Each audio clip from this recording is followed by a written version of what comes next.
Okay, so underarms, they are not the sexiest of topics. However, some of you might have some burning questions. So I'm doing the dirty work for you. I'm here at the Obagi Skin Health Institute in Beverly Hills. I'm here with Dr. Kiripolsky. She is a dermatologist and she's going to let us know everything that we need to know about our underarms. So doctor, thank you for being with us. Thanks for having me. No problem. Now, first things first, what type of doctor should you even go see if you are having a pity issue?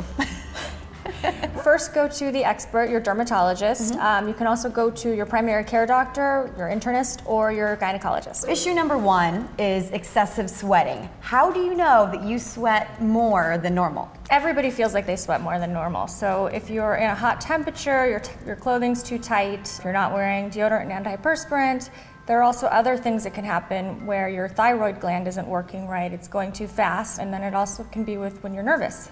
Yes, so and a lot of those issues, if you go to your doctor, they can tell you that that is the common issue. Now, what are some products that you can get over the counter if you can't make it to a doctor that would help with this? So the first thing you should do is probably go back to basics. Go to your deodorant that you have at home and switch. You know, try something different. Make sure it's a deodorant and an antiperspirant. Certain companies like Dove make clinical strength. It's a little bit higher in terms of their antiperspirant. There's a product called Certain Dry. It has aluminum chloride in it, and you put it on the night before. It decreases the amount of sweating that you have, and then that in turn decreases the odor. What kind of treatments can you do at the doctor's office? So I think God's gift to over sweating in the armpits is Botox. Really? Okay. Injections of Botox can change your life. So I've done my own underarms, I do other patients, and it virtually stops you from sweating in those areas for about 6 months. Wow, okay. Yeah. How much does that typically cost? Maybe $700 to $1,000. Okay, every 6 months? Okay, which might be worth it if you do sweat a lot. And sometimes insurance pays for it. Okay. Very rarely, but you can try.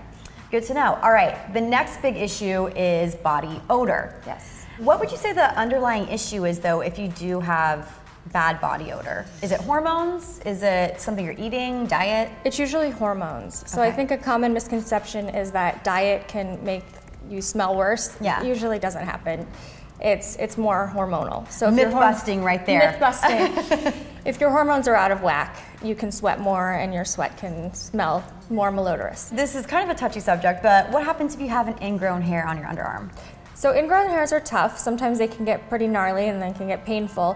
What you can do is you can use heat. You can get a washcloth that's clean, heat it up with water and just kind of hold it over the area. Try to apply a little pressure gently.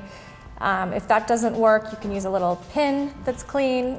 Make sure you heat it up, you clean it first and try to make a tiny nick in it to get it out. Worst case scenario, go to your doctor and we'll do it for you. Yep. What's the proper way to shave if you want to avoid ingrown hairs? To avoid ingrown hairs, you want to work up a lather with your soap or with your shaving cream when you first get in the shower. Let it sit in those areas, your armpits, your legs.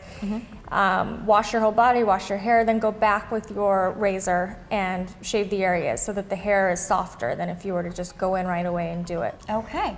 And then I guess the last issue that a lot of women deal with is having darkness on their underarms. A lot of this comes from shaving in the hair, but do you have any recommendations of things that we can be doing at home or even treatments? So for the darkness that you maybe see in photographs when you're on vacation and raising your arms, a lot of that is just the little hair that's under the surface. You can try laser hair removal, which works incredibly well. That's pretty much it. You can do waxing that will take out the whole hair under the surface as well. And those are the most common things. If the darkness is from irritation from shaving, you may want to make sure your razor is sharp, that you're changing them often enough. You're not using a blunt razor. Is there a case where there's actually a medical condition that's making your underarms a little bit more dark? There actually is. So there's something called acanthosis nigricans. It's a fancy way for saying the skin is actually getting thicker in your underarm area, in the back of your necks occasionally, and even in your groin area.